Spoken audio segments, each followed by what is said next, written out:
wherever you go today, just make sure that you love Akron. And early on, one of the things I said to Coach Kemp was, I'm an employee of Love Akron. We're going to do this black and white conversation. Conversation versus collusion. I said, Coach, if we're going to do this, and then we're going to get to that point where we're just rocking and singing Kumbaya, I was like, then can I respectfully ask that you count me out?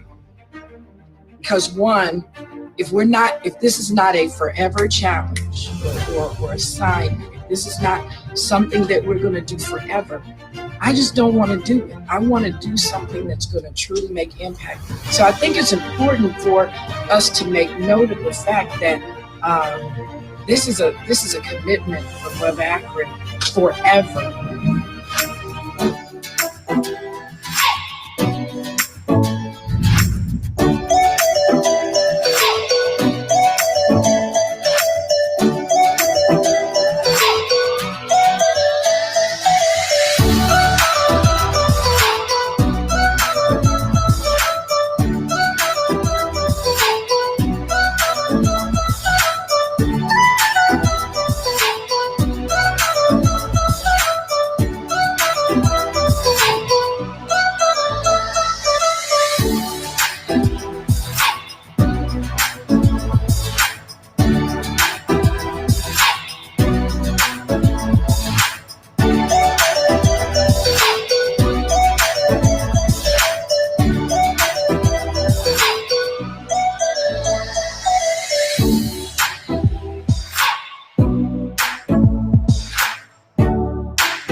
Welcome, welcome, welcome, welcome, welcome, everyone, to another installment of Love Akron Live, where our purpose is we want to bring together change makers who are doing incredible things here in Greater Akron.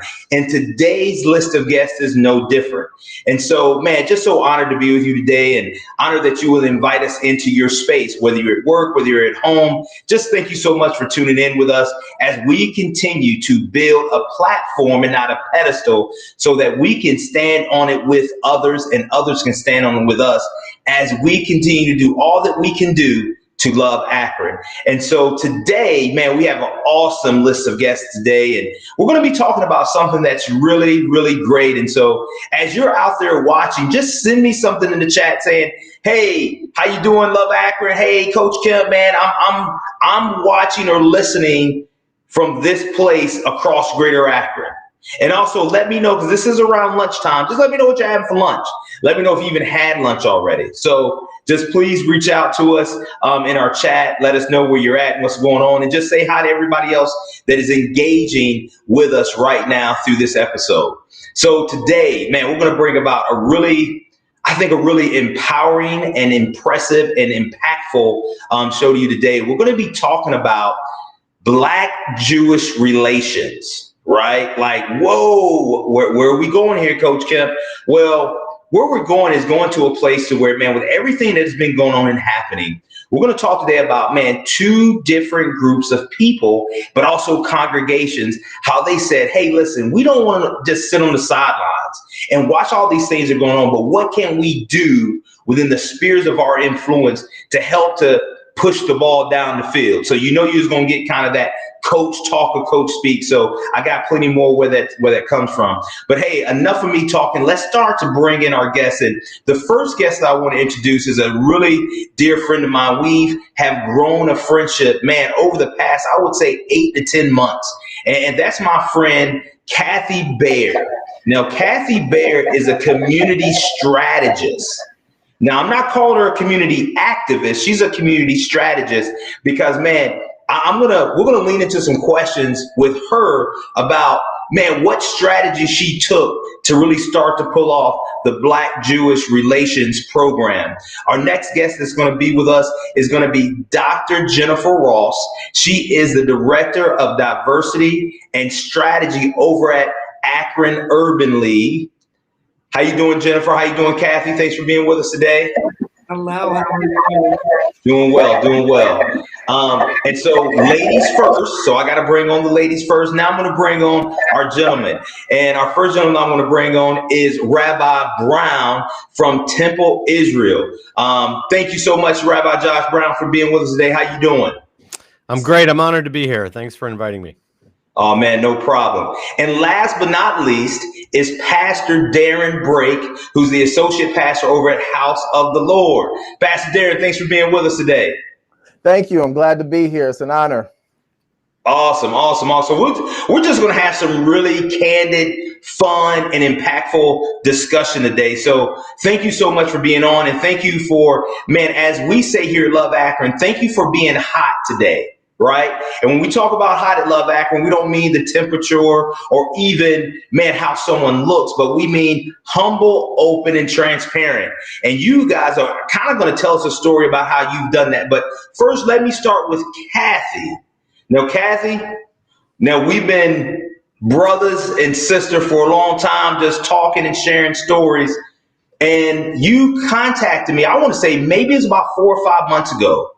And you had this heart, you said, man, Kip, I want to do something. Could you tell the audience what was burning on your heart to do? Well, hi, Kemp. It's so good to see you, since I never get to see you in person anymore. I'm waiting for the weather to break. Absolutely. You know, this whole journey of mine started the day that George Floyd was murdered. And I have tears in my eyes right now because something in my heart just broke completely. And I guess I'd never seen something so awful up close like that to understand the impact of it. And I started reaching out to a friend of mine on Facebook that I knew from high school that was involved in Black and white relations. I was so excited to meet you and talk to you about the impact of that.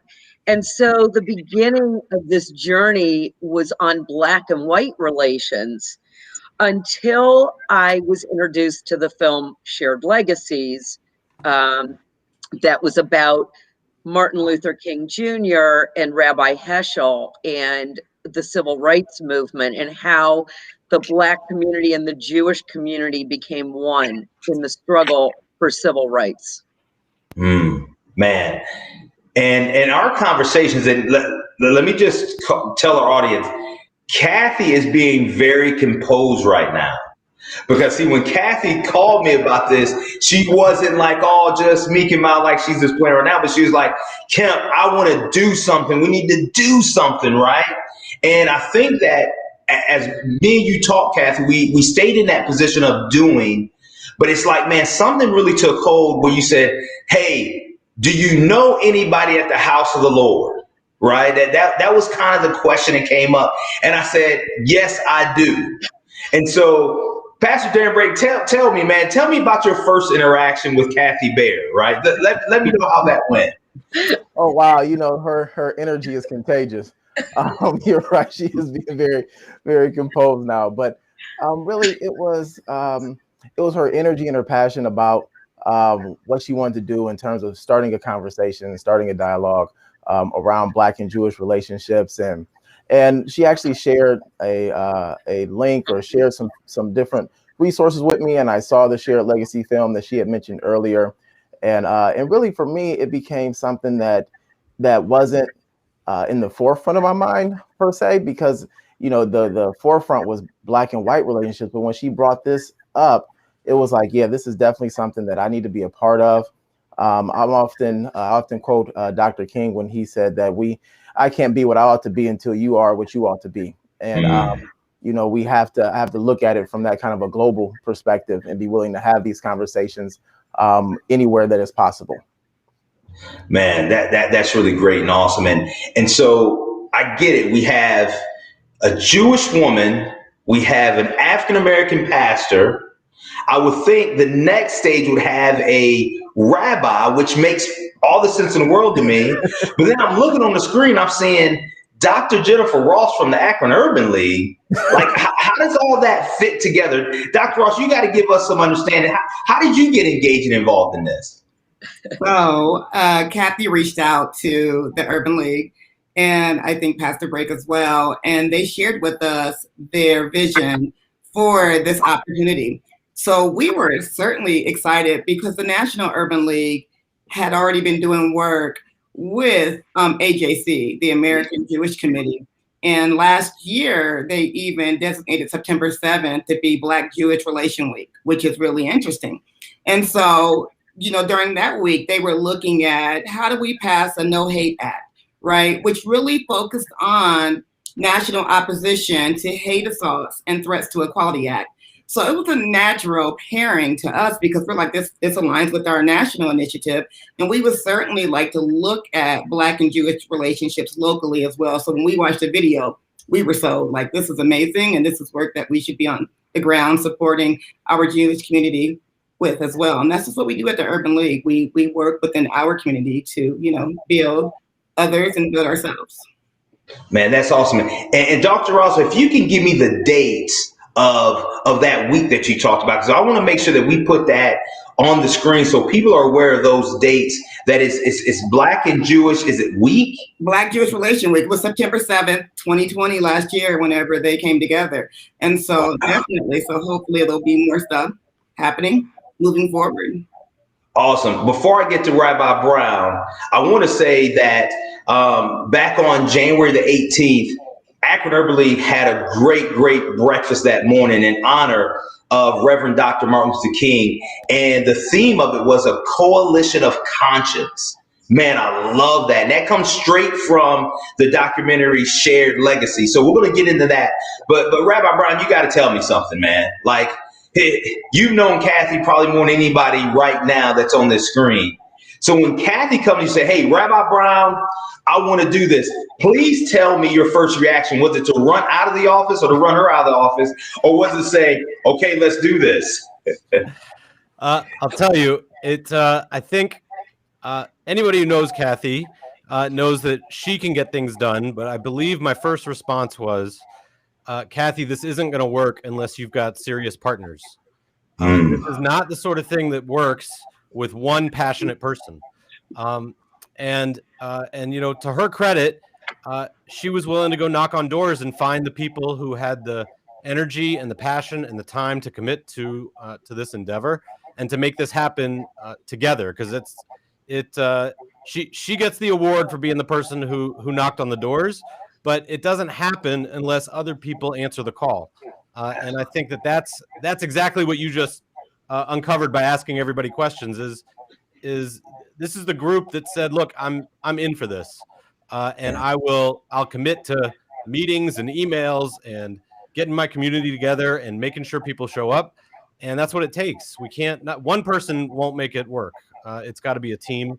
And that's always the hardest part, is finding the partners who are willing to put in the time and commitment around something that we value. Man, that's awesome. Kathy, tell me, when did the Black Jewish Relations Program, when did it kick off and how did it kick off?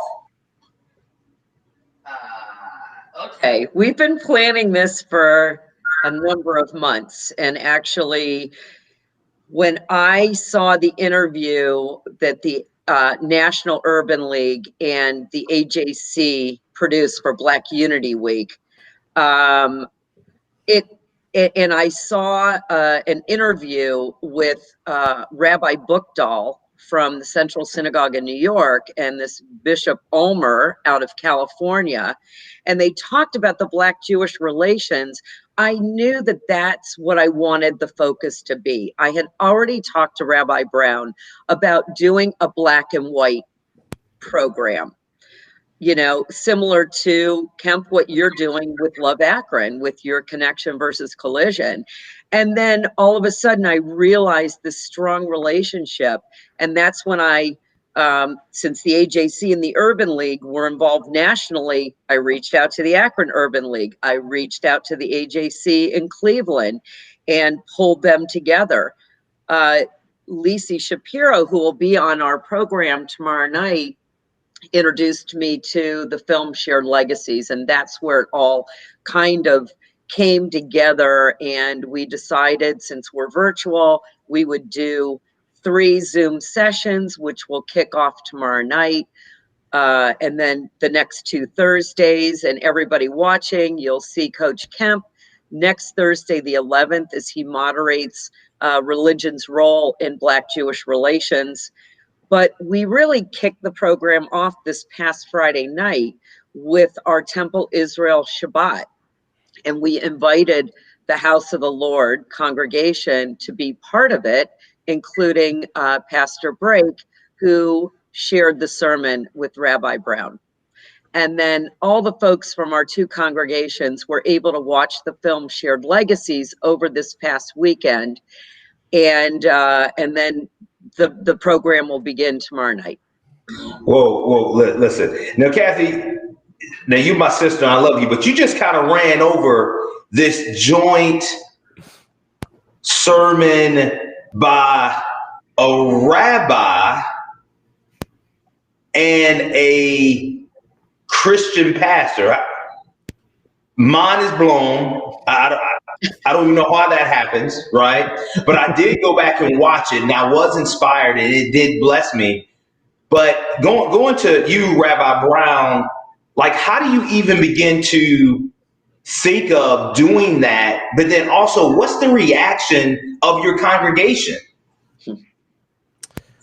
The congregation, I think, first of all, I would say, I think we all know in all of our congregations that anytime you bring a guest in, they're excited because they get sick of hearing their own pastor's voice every single week.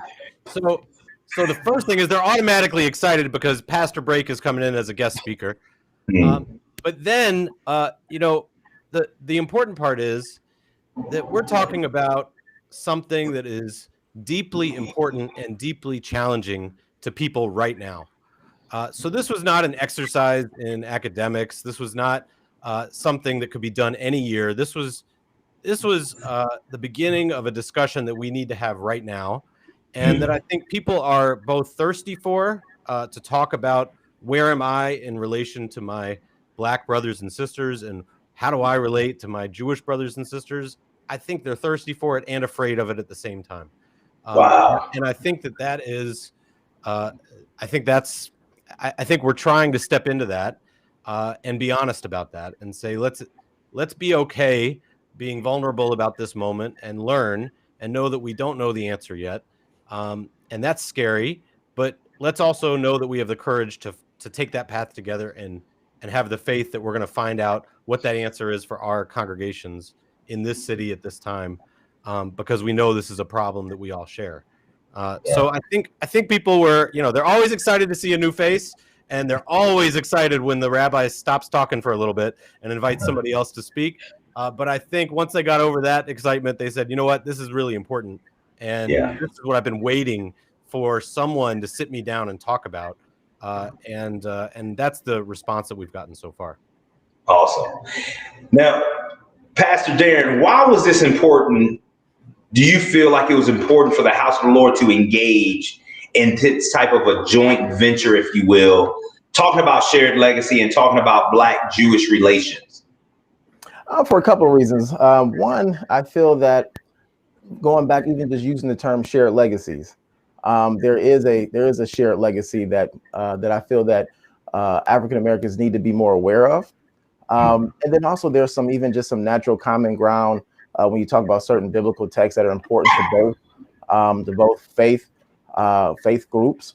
So I think exposing them to that, bringing that to the forefront was extremely important. And it was something that we all need to be aware of as we grow in our own faith journey. Man, that's awesome. And Pastor Break, I want to say something that I heard you say in your sermon, where you said, you talked about your pastorate. Yes. You talked about, man, me coming a pastor.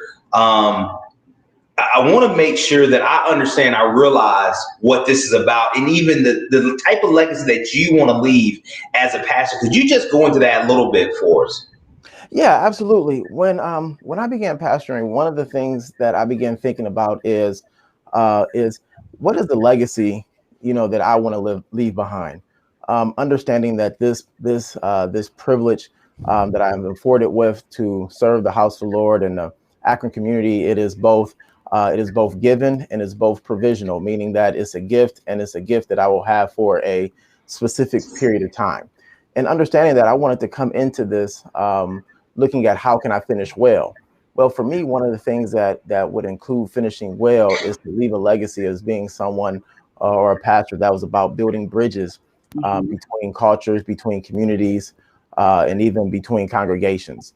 So when I look at kind of the big picture of what I want my pastor to be remembered about, this definitely fit in as a core part of that. Man, that's awesome. Thank you so much. And Rabbi Brown, I was listening, and when you open up and started to talk, you mentioned, man, how we're more separated, how there's more division. But in that division and separation, you came back to say, man, we need to have one response. And I thought that was so powerful. What did you mean by that? We need to have one response.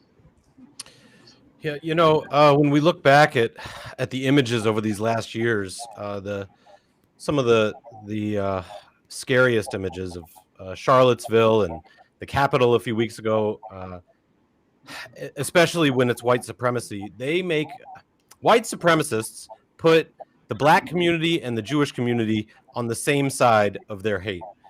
And I don't want us to be defined by people who hate us. I don't want that to be the only reason why we are on the same side of a story.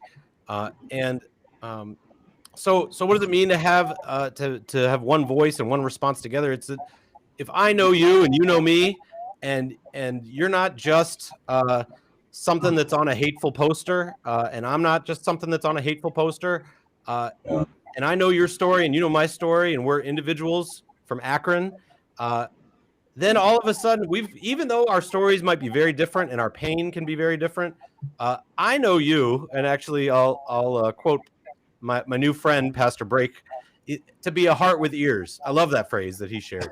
If we can do that, and I know you, then I'm not just taking your side because some neo-Nazi said he hates both of us.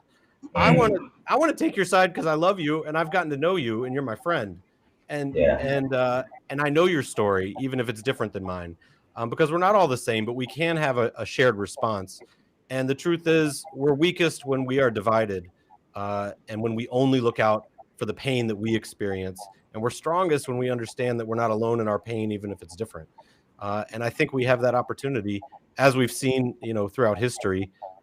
And we have the opportunity now to invigorate that peace in our communities and really listen to each other. And I think we're ready for it.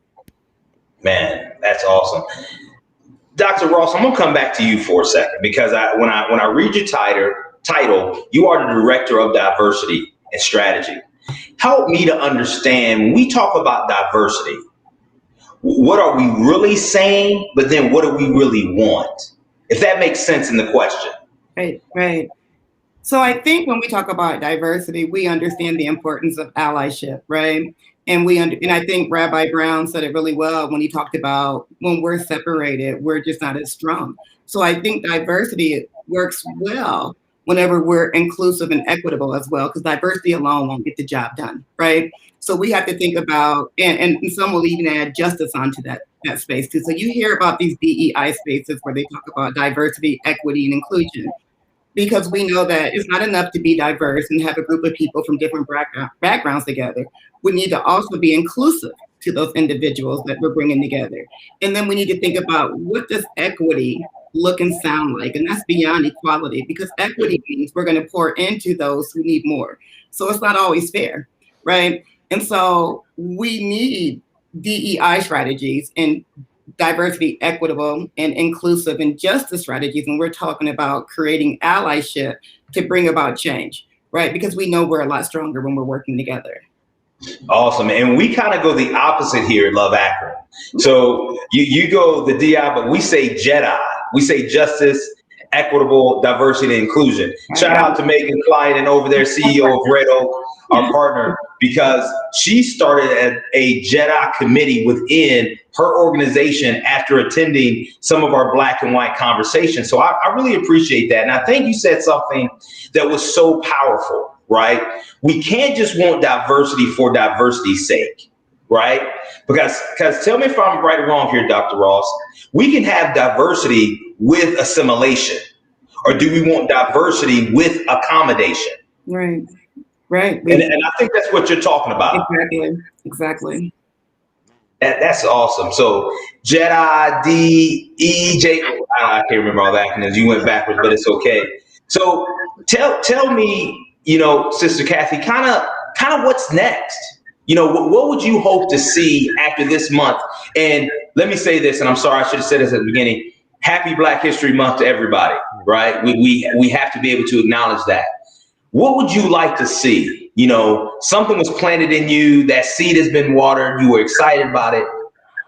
Once February is over, is now the program over? Is the story over? What would you like to see moving forward? Thank you for asking. The wheels are spinning already with this passion that I have. Number one, I can't wait for everyone to get vaccinated so that we can meet in person, where we can truly start building bigger relationships than what we're doing through these 3 Zoom sessions. So my first hope is that the House of the Lord and Temple Israel will be able to do more programming together, socially, emotionally, and just build on the beginning of this conversation. Beyond that, I want to see this happen all over the community. I want to have more conversations. It may not take this same format, but I think having many more people watch the film Shared Legacies and understanding the history of Blacks and Jews is going to continue to build relationships in our community. I'd love to see a freedom march, but I want to see it nationally. I want to bring back the freedom march that Martin Luther King had back in 1968, was it? I believe, in Washington, the March on Washington. And I want to see the Jewish community and the Black community embrace our relationship and bring back what Martin Luther King and Rabbi Heschel began in the late 50s and early 60s. So this is just the beginning. Awesome. So I have a question and kind of a comment, because I heard Rabbi Brown say this in the Shabbat service. He said that we need to be extending the legacies of our heroes. Wow, man, that's a powerful statement. So in saying that, let me ask this question of each one of you. I'm going to start with Dr. Ross. So tell me, Dr. Ross, who is your hero? And how you plan on extending that legacy? Look, see, hey, listen, there was no questions given to them before time. We're ready. So this is really on the spot. So I'm gonna be safe. But certainly my heroes are my parents, right? Because they are the ones who, placed in me the foundation of who I am, right? And so because I know who I am, it allows me to do the work that I'm destined to do. So I'm going to say my heroes are my parents, but also too, I do think, what was the second part to your question about who are you? And how are you extending that legacy of your heroes? Oh gosh, and how do I extend it? I think when I think about extending my legacy, I think of an intergenerational approach, right? So how am I reaching back and pulling others up? And that was some of the point of our MLK breakfast, to really show an intergenerational conversation and approach so that we're sharing the stories of our past, right, with not just our children, but with others, and we're allowing them to extend upon it. So I do believe mentorship is important, and in being inclusive in conversations and ensuring they're intergenerational so that we're learning from one another. Man, great answer. At a way, you were ready. You already knew it. It was down in you. It was down in you. Rabbi Brown, the same question. So one of my teachers in seminary, a rabbi of blessed memory, passed away a couple years ago. He was a small older man, quiet, but he was deeply courageous. And his courage, he spoke passionately, but he wasn't a preacher. He was courageous through his actions. He fought for all sorts of underprivileged people throughout his life. But he did it through the personal. He did it by sharing, even without saying someone's name, he could tell your story, and you felt like he was speaking to you, and that made you take action. So I think that in today's world, I think a lot about what I think Ruth Bader Ginsburg has been quoted a lot. I think the quote is something like "lead so that people will follow."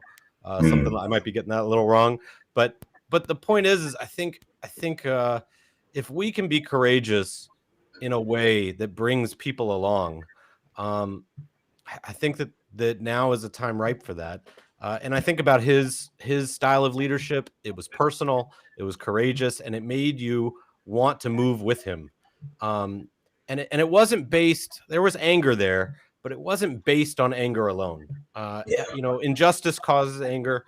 But it was, I think because of how he shared it, it was about how much we can love another person. And you want to be with those people you love, and you want to protect them. But it's not only about anger. And I think we're so angry right now for lots of reasons, but we're also sick of being angry. I think we want action, and I think we want it to be something that feels good too. And I think it can be both. Awesome. Kathy, same question. And Kathy, you can't say, Kemp, you're my hero. That you can't go that way. Well, you were going to be part of it, but now I'm not going to say anything. No, you can say it, please. Well, first of all, I'm really glad I didn't have to go first, because I can't think that quickly on the spot. And that's why I have this amazing committee who's working with me on this program, because they're brilliant, each and every one of them. Jennifer, I'm so glad you mentioned your parents, because my dad especially was my hero. We had a tough relationship, but he introduced me to so many different people. And actually, I don't know if I ever told you or anyone this. My dad was president of the Canton Urban League when I was growing up. Wow. He was president of many community organizations. He was president of our synagogue, but he was also extremely active in Boy Scouts and the JCs and everything he was on the board of the Pro Football Hall of Fame. He was everywhere, and he was hardly ever home because of that. He was at meetings all the time. But he introduced me to the world outside my Jewish world, and I guess subconsciously it had an impact on me. I wasn't active in the whole community back then as I am now. So I think that was part of it. I have to say that Sherry Rogers, who our congregations will meet tomorrow night, who wrote, directed, and produced the film Shared Legacies, is now one of my heroes. What she has done to bring this country to see what had happened before us and is perpetuating this. And that is the legacy that we're extending. It's brilliant. And I can't wait to continue to work with her on this. So anyway, my whole committee are my heroes too, because all I did was ask if they would join my journey, and each one has embraced it. And I think, we've become a powerful group that's going to do great things after this. So awesome. Pastor Darren Brake, you put a bow on it for us. Oh man, first, thank you for letting me go last. I owe you coffee. But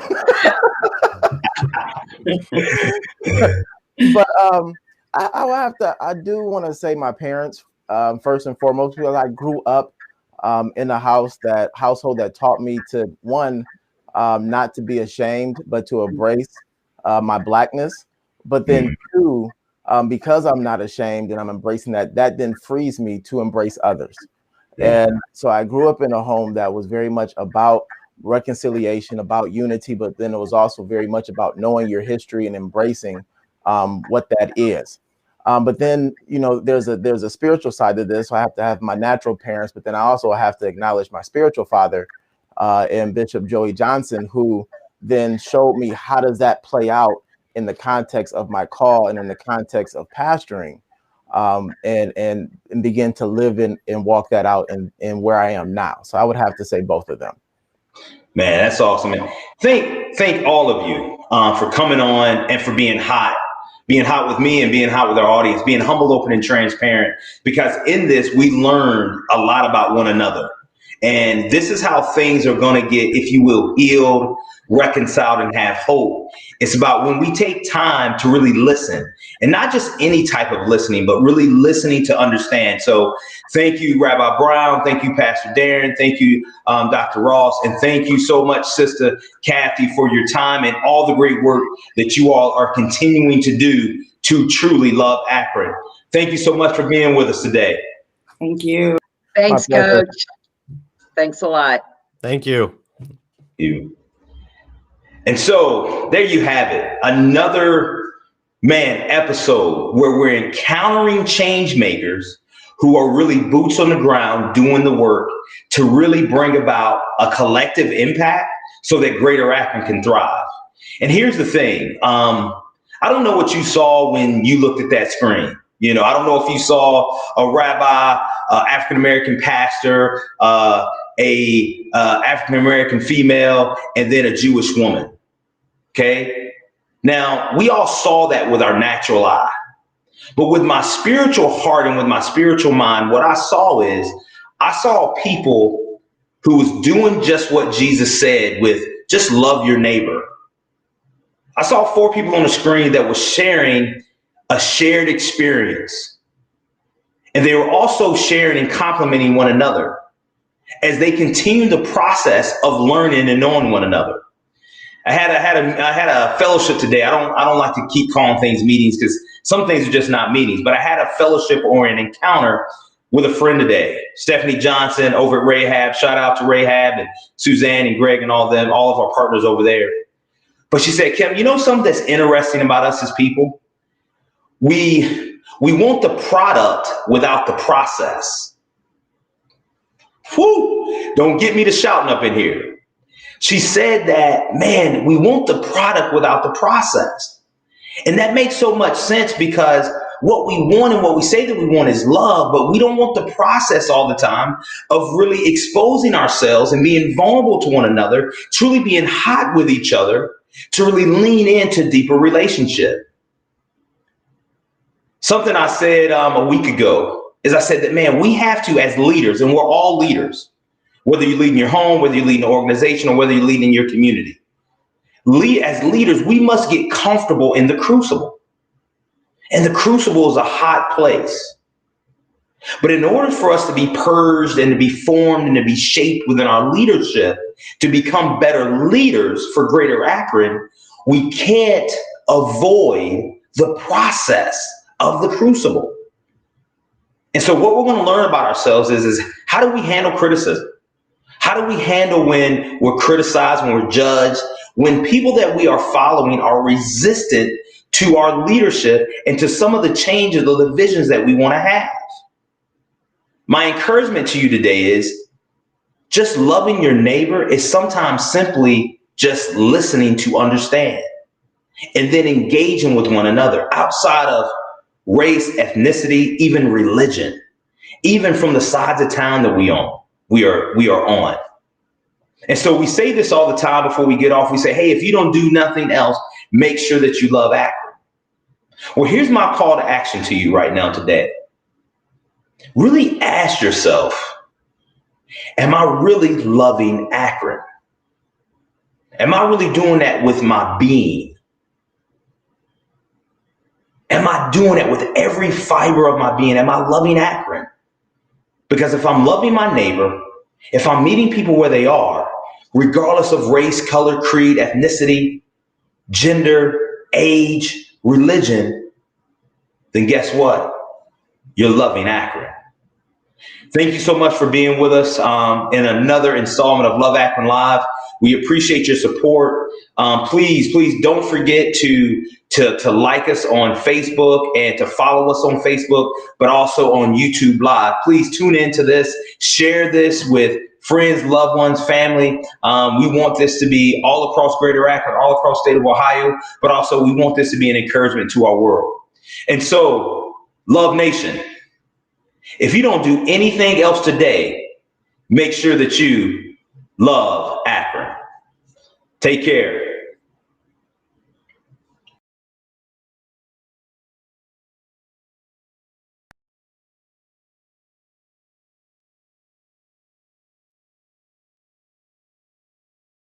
Greater need in Akron that I can't see. I could have eventually, stood up and postured myself in a very prideful way. You kind of lose focus. Sometimes you have to step outside of yourself. And how can we go refocus our attention on how we can serve others in this time? And so I've just been praying, Lord, how do we see the people that really need the most help? The people that need groceries, the people that need encouragement. And so I thought of Kemp. If there's a way for us to engage or to be involved, man, we want to do that. And I think that we've been transparent in some of the different events and activities that we've done, not only from the platform of Love Akron, but what we've been able to do now in partnership with other organizations. Don't do anything else today. Just make sure that you love Akron. Make sure that you love Akron. Whatever you do today, wherever you go today, just make sure that you love Akron. And early on, one of the things I said to Coach Kemp was, I'm like, I'm an employee of Love Akron. We're going to do this black and white conversation. Conversation versus collision. I said, Coach, if we're going to do this, and then we're going to get to that point where we're just rocking and singing Kumbaya, I was like, then can I respectfully ask that you count me out? because one, if this is not a forever challenge or assignment, if this is not something that we're going to do forever, I just don't want to do it. I want to do something that's going to truly make impact. So I think it's important for us to make note of the fact that this is a commitment for Love Akron forever.